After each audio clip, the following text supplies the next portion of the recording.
ನೋಡಿಗ ಬಾಸುಂಡೆಗಳು. ಪಾರ್ವತಿ ಅವರೇ, ಒಂದ್ ಮಾತು ಹೇಳ್ತೀನಿ, ನಿಜವಾಗ್ಲೂ ನೀವು ಮನುಷ್ಯರಾಗೋದಕ್ಕೆ ಲಾಯಕ್ಕೆ ಇಲ್ಲ. ಈಗ ಈ 2 ವರ್ಷ ಆದ್ಮೇಲೆ ನೀವು ಮನೆಗೆ ಹೋಗ್ತೀರಿ ಅಂದ್ರೆ ಸೇರ್ಸ್ಕತ್ತಾರ? ಇಲ್ಲ ಇಲ್ಲ, ಮಗಳೇ ಇಲ್ಲೇ ಇಲ್ಲ, ಮಗಳೇ ಇಲ್ಲ ನಮಗೆ, ಮಗಳು ಬೇಡ ನನಗೆ. ಪೂರಾ ಕರ್ನಾಟಕ ಜನ ನೋಡ್ಬೇಕು, ಮಗಳು ಬೇಡ ನನಗೆ. ಅನ್ಭವಿಸ್ತಾರ ಅವ್ರು, ಯಾಕಂದ್ರೆ ತಂದೆ ತಾಯಿ ಇಷ್ಟು ಕಷ್ಟ ಕೊಟ್ಟಿದ್ಮೇಲೆ ಅವ್ರು ಅನ್ಭವಿಸ್ಲೇಬೇಕು. ಈಗ ಹೋಗ್ತೀರಾ ಮಗಳ ಮನೆಗೆ? ಮಗಳ ಮನೆಗೆ ಏನ್ ಹೋಗಲ್ಲ. ಈಗ ಯಾಕೆ ಹೋಗಲ್ಲ? ಮಗಳು ಸಹಾಯ ಮಾಡಿಲ್ಲ ನಮಗೆ, ನೀ ತಾನೇ ಸಹಾಯ ಮಾಡಿದ್ದು. ಮಗಳಿಗೆ ಮಕ್ಕಳನ್ನು ತೋರ್ಸಲ್ಲ, ಬೇಡ ಬೇಡ ನನಗೆ. I don't like my daughter. ಸ್ನೇಹಿತರೆ ನಮಸ್ಕಾರ, ನಾನ್ ನಿಮ್ಮ ಪ್ರೀತಿಯ ಜನಸ್ನೇಹಿ ಯೋಗೇಶ್. ಇವತ್ತು ನಾನು ನಿಮ್ಮ ಮುಂದೆ ಹೇಳಿಕ್ಕೆ ಹೊರಟಿರುವಂತ ಒಂದು ಕತೆ 2-3 ವರ್ಷಗಳ ಹಿಂದೆ ಒಂದು ಗೂಡನ್ನ ಬಿಟ್ಟು ಬಂದಿರತಕ್ಕಂತ ಜೋಡಿ ಹಕ್ಕಿಯ ಕತೆ. ಸೊ ಏನ್ ಈ ಜೋಡಿ ಹಕ್ಕಿಯ ಕತೆ? ಸೊ ಬರೋಬ್ಬರಿ ಆಶ್ರಮಕ್ಕೆ ಬಂದೆ 3 ವರ್ಷ ಆಗ್ತಾ ಇದೆ, 2 ವರ್ಷ ಆಗ್ತಾ ಇದೆ. ಅದಕ್ಕಿಂತ ಮುಂಚೆ ಅವರ ಪರಿಸ್ಥಿತಿ ನಿಜವಾಗ್ಲೂ ನೀವು ನೋಡ್ಬಿಟ್ರೆ ಕಣ್ಣಲ್ಲಿ ನೀರಲ್ಲ ಸ್ವಾಮಿ, ರಕ್ತ ಬರುತ್ತೆ. ನಿಮ್ಗೂ ಮಗ ಇದಾನಂತೆ, ನೆನಪಲ್ಲಿ ಇಟ್ಕೊಳ್ಳಿ. ನೆಕ್ಸ್ಟ್ ಈ ಜಾಗದಲ್ಲಿ ನೀವಿರ್ತೀರಾ.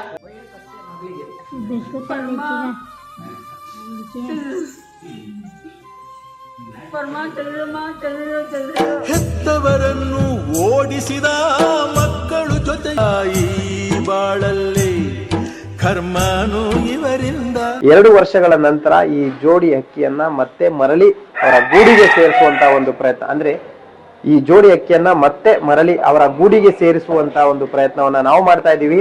2 ವರ್ಷಗಳ ಹಿಂದೆ ಅವ್ರು ಹೇಗ್ ಸಿಕ್ಕಿದ್ರು, ಹೇಗಿದ್ರು ಅಂತ ಇದೇ ವಿಡಿಯೋದಲ್ಲಿ ತಾವು ಗಮನಿಸಬಹುದು. ಜೊತೆಗೆ 2 ವರ್ಷದ ನಂತರ ಅವರ ಜೀವನ ಎಷ್ಟು ಮಟ್ಟಿಗೆ ಬದಲಾಗಿದೆ. ಸೊ ಇವತ್ತು ಅವರು ಹೇಗಿದ್ದಾರೆ, ಎಲ್ಲಿಗೆ ಹೋಗ್ತಾರೆ ಕೇಳೋಣ ಬನ್ನಿ. ಸೊ ವಿಶೇಷವಾಗಿ ನಮ್ಮ ಒಂದು ಜನಸ್ನೇಹಿ ನಿರಾಶ್ರಿತರ ಆಶ್ರಮದಲ್ಲಿರ್ತಕ್ಕಂಥ ಎಷ್ಟೋ ಜನ ದೇವ್ರ ಮಕ್ಕಳಲ್ಲಿ ಅವರು ಕೂಡ ಇಬ್ಬರಾಗಿದ್ರು, ಜೋಡಿ ಹಕ್ಕಿಗಳಾಗಿದ್ರು. ಸೊ ಆ ಜೋಡಿ ಹಕ್ಕಿಗಳು ಹೇಗಿದ್ರು, ಇಲ್ಲಿ ಅವ್ರಿಗೆ ಹೇಗೆಲ್ಲ ವ್ಯವಸ್ಥೆ ಇತ್ತು, 2 ವರ್ಷಗಳ ಕಾಲ ಹೇಗೆ ಜೀವನವನ್ನು ನಡೆಸಿದ್ರು ನೋಡೋಣ ಬನ್ನಿ. ನಮಸ್ಕಾರ ಶೇಖರಣ್ಣ ಅವ್ರಿಗೆ. 2 ವರ್ಷ ಆಗಿದೆ ನೀವು ಬಂದಿಲ್ಲಿಗೆ? 2 ವರ್ಷ. 2 ವರ್ಷ ಆಗಿದೆ. 2 ವರ್ಷ ಆಗಿದೆ. ಎಷ್ಟು ವರ್ಷ ಆಗಿದೆ? ಇಲ್ಲ, 2 ವರ್ಷ ಆಗಿದೆ. ಅರ್ಥ ಆಯ್ತಾ? ಈ 2 ವರ್ಷದಲ್ಲಿ ನೀವ್ ಹೇಗಿದ್ರಿ ಬಂದಾಗ? ಮುಂದೆ ನಾವು ಸುಳ್ಳು ಟಿವಿ ಕಾಲೆ ಮುಂದೆ ನಂತೀನಿ ನಮ್ಮದೆಲ್ಲ. ಈಗ 2 ವರ್ಷ ಆಯ್ತು ನೀವು ಬಂದು. ಸ್ನೇಹಿತರೆ, ಇಲ್ಲಿ ಇವ್ರು ಬರೋವಾಗ ಈ ವ್ಯಕ್ತಿಗೆ ಟಿಬಿ ಕಾಯಿಲೆ ಇತ್ತು. ಹೌದಾ? ಟಿಬಿ ಕಾಯಿಲೆ ಇತ್ತು. ಅವರು ಕಂಪ್ಲೀಟ್ ಆಗಿ ಉಳಿತಾರೆ ಅನ್ನೋ ನಂಬಿಕೆನೆ ನಮ್ಗೆ ಇರ್ಲಿಲ್ಲ. ಉಳಿತಾರೆ ಅನ್ನೋ ನಂಬಿಕೆನೆ ಇರ್ಲಿಲ್ಲ ಬಿಡ್ರಿ, ಆ ವಿಡಿಯೋದಲ್ಲೇ ನೀವು ಗಮನಿಸಬಹುದು. ಜೊತೆಗೆ ಶೇಖರಪ್ಪ ಅವ್ರು ಇಲ್ಲಿ ಬಂದ್ ಎಷ್ಟು ವರ್ಷಗಳು? 2 ವರ್ಷ ಆಯ್ತು. 2 ವರ್ಷದಲ್ಲಿ ನಿಮಗೆ ಟಿಬಿ ಕಾಯಿಲೆ ಕೂಡ ಗುಣ ಆಗಿದೆ. ಸರ್ ಇಲ್ಲಿ ಜನಸೇವಿ ಆಶ್ರಮಕ್ಕೆ ಬಂದಿ ಎಲ್ಲೋ ಆಸ್ಪತ್ರೆಗೆ ನಾನು ತಿರುಗ್ಬೇಕಿತ್ತು, ತಿರ್ಗಾ ಕೊಟ್ಟಿಲ್ಲ ಅವರು, ಎಲ್ಲೂ ಹೋಗಿಲ್ಲ, ಇಲ್ಲೇ ಇರ್ರಿ ನಾ ಗುಣಪಡಿಸ್ತೀನಿ ಅಂತ ಹೇಳಿದ್ರು. ಚೆನ್ನಾಗಿ ಮಾಡಿಸಿದ್ರು. ದೇವರನ್ನ ಸುಳ್ಳು ಹೇಳ್ತಿಲ್ಲ, ನಾನು ನಿಜವಾಗ ಹೇಳ್ತೀನಿ. ಈಗ ಟಿಬಿ ಕಾಯಿಲೆ ಇದೆಯಾ ನಿಮ್ಗೆ? ಅಲ್ಲಿ ಹೋದ್ಮೇಲೆ ಸರ್ ಏನೋ ಗೊತ್ತಾಗಲ್ಲ, ಏನಂತ ಗೊತ್ತಿಲ್ಲ. ಒಟ್ನಾಗ ಟಿಬಿ ಕಾಯಿಲೆ ಕಂಪ್ಲೀಟ್ ಆಗಿ ಗುಣ ಆಗಿದೆ. ಮಾತ್ರ ಕಂಪ್ಲೀಟ್ ಆಗಿ ತಗೊಂಡು ಎಲ್ಲ ತಗೊಂಡಿದ್ದೀನಿ. ಸ್ನೇಹಿತರೆ, ಇವರಿಗೆ ಟಿಬಿ ಕಾಯಿಲೆ ಇತ್ತು.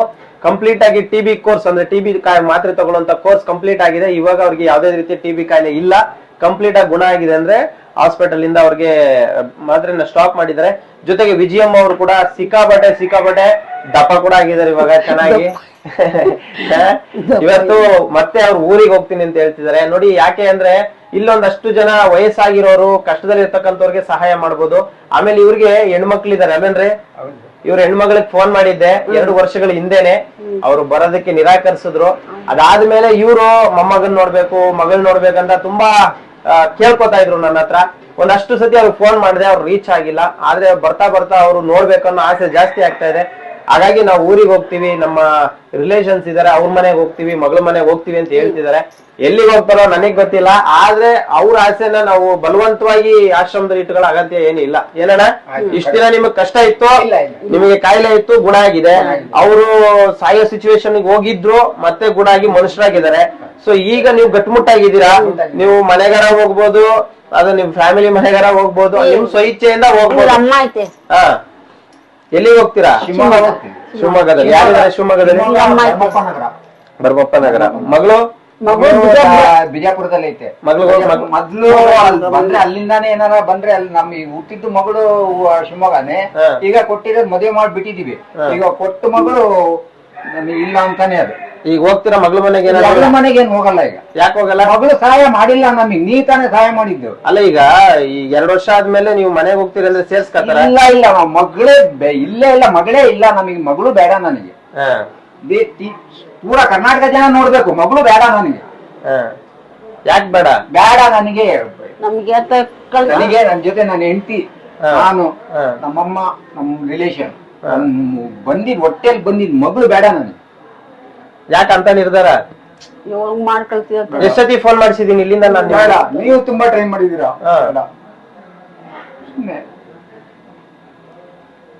ನೋಡ್ ಒಂದ್ಸತಿ ಕೇಳ್ಬೋದಲ್ಲ ಮನೆ ಬಗ್ಗೆ? ಬೇಡ. ನಾವೇನ್ ಅನ್ಭವಿಸ್ತಿದೀವೋ ನಮ್ಮ ವಯಸ್ಸಿಗೆ ಬಂದ್ರೆ ಅದಕ್ಕಿಂತ ಹತ್ನಂಗ್ ವಯಸ್ಸು ಅನ್ಭವಿಸ್ತಾರ. ಯಾಕಂದ್ರೆ ತಂದೆ ತಾಯಿ ಇಷ್ಟು ಕಷ್ಟ ಕೊಟ್ಟಿದ್ಮೇಲೆ ಅವ್ರು ಅನ್ಭವಿಸ್ಲೇಬೇಕು.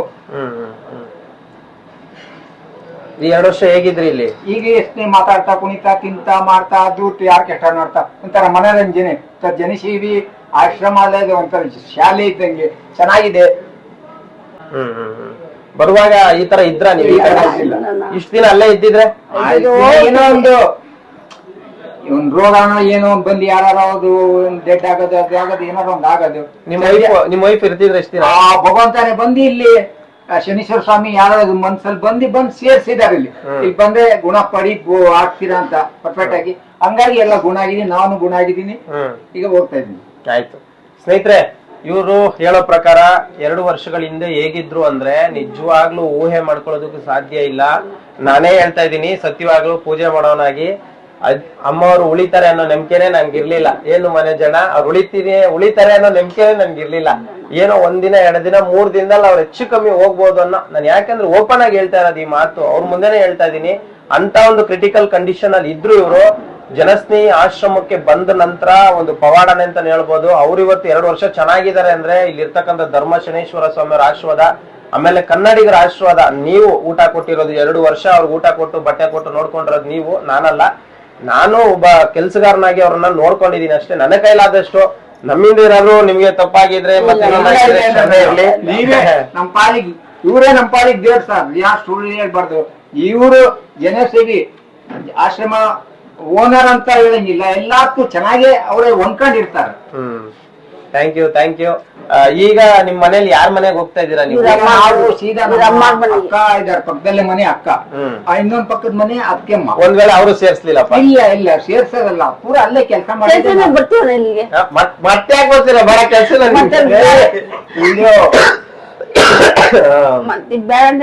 ಇಲ್ಲಿಗೆ ಬರ್ತೀವಿ. ಹೌದಾ? ಆಯ್ತು, ಒಳ್ಳೇದಾಗ್ಲಿ. ಆದ್ರೆ ಒಂದು ಮಾತು ನಾನು ನೇರವಾಗಿ ಹೇಳ್ತೀನಮ್ಮ. ನಿಮ್ ಮಗಳ ಹೆಸರೇನಂದ್ರಿ? ಪಾರ್ವತಿ ಅವರೇ, ಒಂದ್ ಮಾತು ಹೇಳ್ತೀನಿ. ನಿಜವಾಗ್ಲೂ ನೀವು ಮನುಷ್ಯರಾಗೋದಕ್ಕೆ ಲಾಯಕ್ಕೆ ಇಲ್ಲ. ಯಾಕೆ ಅಂತ ಹೇಳಿದ್ರೆ ಅವತ್ತೊಂದ್ ದಿವಸ ನಾನು ಕಾಲ್ ಮಾಡಿದ್ದೆ ಇವ್ರ ಮುಂದೆನೆ. ನೀವು ಸತ್ರುನು ಏನ್ ನಮ್ಗೇನ್ ತಿಳಿಸೋದ್ ಬೇಕಾಗಿಲ್ಲ ಅಂತ ಹೇಳಿದ್ರಿ. ಅವ್ರು ಇವತ್ ಸತ್ತಿಲ್ಲ, ಬದುಕಿ ಮತ್ತೆ ಒಂದ್ ಒಳ್ಳೆ ಸ್ಥಾನಕ್ಕೆ, ಅಂದ್ರೆ ಒಂದ್ ಒಳ್ಳೆ ರೀತಿಯಲ್ಲಿ ಮತ್ತೆ ಹೋಗ್ತಾ ಇದಾರೆ. ಅವತ್ತು ಈ ಆಶ್ರಮಕ್ಕೆ ಬಂದಾಗ ನಡೆಯೋದಿಕ್ಕೆ ನಿಂತ್ಕೊಳ್ಳೋದಕ್ಕೂ ಶಕ್ತಿ ಇರ್ಲಿಲ್ಲ. ಇವತ್ತು ಅವ್ರಿಗೆ ನಡ್ಕೊಂಡು ಹೋಗುವಷ್ಟು ಶಕ್ತಿ ಬಂದಿದೆ. ಒಂದ್ ಮಾತು ಹೇಳ್ತೀನಿ, ಇವತ್ತು ನೀವು ವಯಸ್ಸಲ್ಲಿ ಇದೀರಾ ಅನ್ನೋ ಕಾರಣಕ್ಕೆ ಆ ರೀತಿ ಮಾತಾಡಿದೀರಾ. ನಿಮ್ಗೂ ಒಂದಿನ ವಯಸ್ಸಾಗತ್ತೆ. ಇವತ್ತು ಅವ್ರ ಕಷ್ಟದಲ್ಲಿರೋದನ್ನ ನೋಡಿ ನೀವು ನಗ್ತಿರ್ಬೋದು, ನಿಮ್ಮನ್ನ ನೋಡಿ ನಿಮ್ ಮಕ್ಳು ಅಳೋ ದಿನ ಒಂದಿನ ಬಂದೇ ಬರುತ್ತೆ. ಈಗ ನಮ್ಮ ಆಶ್ರಮದ ಬಗ್ಗೆ ಏನ್ ಹೇಳ್ತೀರಾ? ಈ ಆಶ್ರಮ ಬಗ್ಗೆ ತುಂಬಾ ಚೆನ್ನಾಗಿದೆ. ಮತ್ತೆ ಏನ್ ಹೇಳಂಗೇ ಇಲ್ಲ. ಕರ್ನಾಟಕ ಜನತೆಗೆ ನಾನು ಕೈ ಮುಗಿದು ಹೇಳ್ತೀನಿ, ಜನಸೇವಿ ಆಶ್ರಮ ನಂಬರ್ 1. Thank you. ಈ ಖುಷಿಯಾಗಿ ಹೋಗ್ತಾ ಇದ್ದೀರಾ? ಖುಷಿಯಲ್ಲೇ ಹೋಗ್ತೀನಿ. ಆಯ್ತು, ಖುಷಿಯಾಗಿರ್ಬೇಕು. ನಾನು ಒಂದೇ ಮಾತು ಹೇಳ್ತೀನಿ ಅಣ್ಣ, ಮತ್ತೆ ಹೊರಗಡೆ ಹೋಗಿ ನಿಮ್ ಲೈಫ್ ನ ಮತ್ತೆ ನೀವ್ ದೇವ್ರು ಕೂಡ ಕ್ಷಮಿಸೋದಿಲ್ಲ. ಎಲ್ಲಾರ ಇರಿ, ಒಟ್ನಲ್ಲಿ ಖುಷಿಯಾಗಿರಿ. ಏನೋ ಅರ್ಥ ಆಯ್ತಾ? ಮತ್ತೆ ಎಲ್ಲಾರ ಹತ್ರ ಜಗಳ ಆಡ್ಕೊಳ್ದಂಗೆ ಯಾರ್ದಾರ ಮನೇಲಿರಿ, ಖುಷಿಯಾಗಿರಿ. ಮಗಳ ಮನೆಗೆ ಹೋಗ್ತಿರೋ, ರಿಲೇಷನ್ ಮನೆಗೆ ಹೋಗ್ತಿರೋ, ವಿಡಿಯೋಲಿ ಹೇಳ್ತೀನಿ. ನನ್ ಮಗಳಿಗೆ ಮಕ್ಕಳನ್ನ ತೋರ್ಸಲ್ಲ, ಬೇಡ ನನಗೆ. I don't like my daughter. ಕೈ ಮೇಲೆ ಹಚ್ಚಾಕ್ತಿದ್ದಾರೆ ಏನಿದ್ದೆ ಇಲ್ಲ, ಹಚ್ಚಾಕ್ತಿದ್ದಾರೆ ಪಾರ್ಥಿ ವಿಜಯ ಅಂತ. ಯಾರದು? ಮಗಳು ವಿಜಯಮ್ಮ ನೀವ? ಅಂದ್ರೆ ನಿಜ ಹೇಳ್ತೀರಾ? ಇವ್ರಿಬ್ರು ಒಳ್ಳೆ ಜೋಡಿ ಅಕ್ಕಿಗಳ ಕಾರಣ. ಇಬ್ರು ಬಿಟ್ಕೊಡಲ್ಲ, ಗಂಡ ಹೆಂಡತಿ ಇಬ್ರು ಮಾತ್ರೆ ಕೊಡೋದು ಬಿಟ್ಕೊಡಲ್ಲ. ಇವ್ರಿಬ್ರು ಅಷ್ಟೇ. ನಿಜವಾಗ್ಲು ಈ ಏಜ್ ಅಲ್ಲಿ ಮದ್ವೆ ಆಗ್ತಿರಲ್ಲ, 2 ತಿಂಗಳು 3 ತಿಂಗಳಿಗೆ ಡೈವರ್ಸ್ ಕೊಡ್ತೀರಾ, ಆಮೇಲೆ 3 ವರ್ಷ 2 ವರ್ಷ ಸಂಸಾರ ಮಾಡಕ್ ಒದ್ದಾಡ್ತೀರಾ. ಇವ್ರು ಅನಾಥಾಶ್ರಮದಲ್ಲಿ ಇದ್ರು ಕೂಡ ಆ ಹೆಂಡತಿ ಮತ್ತೆ ಗಂಡನ ಬಾಂಧವ್ಯ ತುಂಬಾ ಚೆನ್ನಾಗಿತ್ತು. ಅದನ್ನ ನಾನು ತುಂಬಾ ಗಮನಿಸ್ತಾ ಇದ್ದೆ. ಅಲ್ವಾ ಅಣ್ಣ? ಯಾವಾಗ್ಲೂನು ತುಂಬಾ ಲವಲವಿಕೆಯಿಂದ ಹೊರಗಡೆ ಬಂದಾಗ ಕೂತ್ಕೊಂಡಾಗ ಇಬ್ರು ಕಷ್ಟ ಸುಖ ಮಾತಾಡೋರು. ಆಮೇಲೆ ಈ ವಯಸ್ಸಲ್ಲಿ ಆ ಅಮ್ಮ ಗಂಡನ್ ಸಖತ್ ಕೇರ್ ಮಾಡ್ತಾರೆ. ಎಷ್ಟೋ ಮನೆಗಳಲ್ಲಿ ಇದ್ ನಡೆಯಲ್ಲ ಅಣ್ಣ, ತುಂಬಾ ಕಷ್ಟ. ಒಂದ್ ದಿನಕ್ಕೆ ಆ ಕಡೆ ಹೋಗ್ತೀನಿ ಇರಲ್ಲ.